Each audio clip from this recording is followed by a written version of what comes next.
আন্তর্জাতিক অপরাধ ট্রাইব্যুনালে মানবতা বিরোধী অপরাধের মামলায় ক্ষমতাচ্যুত প্রধানমন্ত্রী শেখ হাসিনা সহ ৩ জনের বিরুদ্ধে রায় ঘোষণার তারিখ নির্ধারণ করা হবে বৃহস্পতিবার।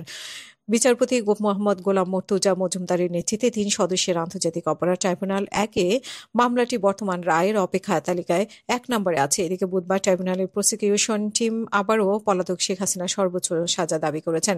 ট্রাইব্যুনালে সাংবাদিকদের সঙ্গে আলাপকালে প্রসিকিউটর মিজানুর ইসলাম জানান যে বৃহস্পতিবার মানবতা বিরোধী অপরাধের মামলায় হাসিনা রায়ের তারিখ পাওয়া যাবে বলে আশা করা যাচ্ছে। শেখ হাসিনা, সাবেক স্বরাষ্ট্রমন্ত্রী আসাদুজ্জামান খান কামাল এবং সাবেক আইজিপি চৌধুরী আবদুল্লাহ আল মামুনের বিরুদ্ধে গত ১২ মে মামলার তদন্ত প্রতিবেদন প্রসিকিউশনে জমা দিয়েছে তদন্ত সংস্থা। এরপর ১ জুন রাষ্ট্রপক্ষ হাসিনাকে ট্রাইব্যুনালের প্রধান আসামি হিসেবে উল্লেখ করে তার বিরুদ্ধে আনুষ্ঠানিক অভিযোগ দায়ের করা হয়।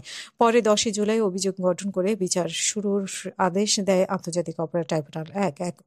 এক পর্যায়ে এই মামলার দোষ স্বীকার করে ঘটনার সত্য উদ্ঘাটনের রাজসাক্ষী হওয়ার আবেদন করেন চৌধুরী আবদুল্লাহ আল মামুন। ট্রাইব্যুনালে আবেদন মঞ্জুর করার পর তিনি রাজসাক্ষী হিসেবে সাক্ষ্য দেন। ঐতিহাসিক এই মামলায় সাক্ষ্য নিয়েছেন গণঅভ্যুত্থানের অন্যতম প্রতীক শহীদ আবু সাঈদের বাবাসহ শহীদ পরিবারের অনেকেই।